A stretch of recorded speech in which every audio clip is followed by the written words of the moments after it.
One's destiny. Liberty climbed down from the attic with her shoebox tucked underneath her arm. As she walked into her room, she whispered to herself, "I can't do this anymore. I hate how I feel inside. I want to end it all today."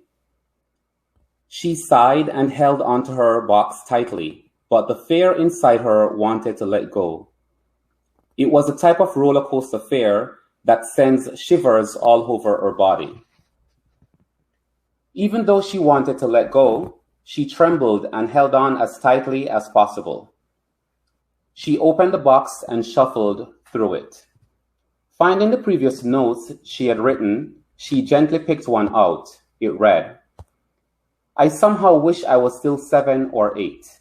My thoughts were innocent then, and I only wanted to be a little girl." She slowly put the note down and continued to go through the contents of the box. She found a handheld mirror. Liberty inspected the mirror as though she was seeing it for the first time. The mirror was black except for the handle, which was gold. On the back, she had written, "My best friend." And beside the words were 2 heart-shaped rainbow stickers. She looked in the mirror and studied her beautiful dark skin. Liberty, however, did not think she was beautiful. She thought she was the ugliest 15-year-old alive. She examined the tiny freckles on her cheek and gently touched her coarse curly hair. And as she studied her features, she began whispering out loud, "I'm sick and tired of this dreaded feeling I have inside. I hate my thoughts, my complex thoughts. I wish I could take a knife and pluck away the part buried so deep inside me. I wish I could castrate the root of every hormone and emotion that evoked this awful feeling." Tears ran down her cheeks as she stared at herself in the mirror that was shaking in her fragile hands. "Liberty, you're crazy," she said to herself as she chuckled and smiled wryly at her reflection. She took a long pause and looked at the box once more. Tucked in the left side of the box was a burgundy pocket Bible. She hesitantly reached for it. Liberty stared at the Bible with a heavy heart and a lot of uncertainty. Finally, she picked it up and began turning the pages, but immediately closed her eyes. Unknowingly, she began to pray. "God, I know you love me. I know you made me special. I know I have a purpose, but why would you make me this way? Why would you put such complex emotions in me? I hate how you made me, God. I hate this thing about me." Liberty sighed and opened her wet eyes.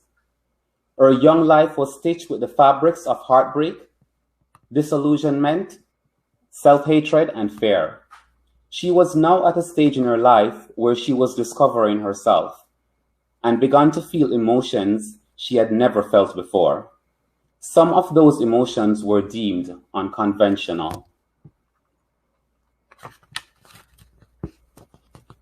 Being a young Black girl from a strict conventional Christian family, Liberty was not allowed to engage in certain activities. She was expected to be the good Christian girl, the poster child for Christianity. She feared her parents, and she never wanted to disappoint them. So, she tried her best to be the young girl they wanted her to be. Her eyes were now lost in the box as they were intensely fixed on the words that were written inside the cover. A lone tear ran from her right eye and rested in the crevice of her lips. She inhaled deeply. Liberty inspected each letter that made up the words. She thought about the sounds the letters made and what they meant to her. She remembered the day she played dress-up with her cousin, Toby. Toby had brought his mother's high heels and pink lipstick to the basement. They smeared lipstick on and strutted around the room in the heels. She reminisced about how young and innocent their 8-year-old selves were. Another tear ran down her cheek, but this time it didn't touch her lips. She blinked twice, and the words on the cover of the box became clear. Suicide Kit.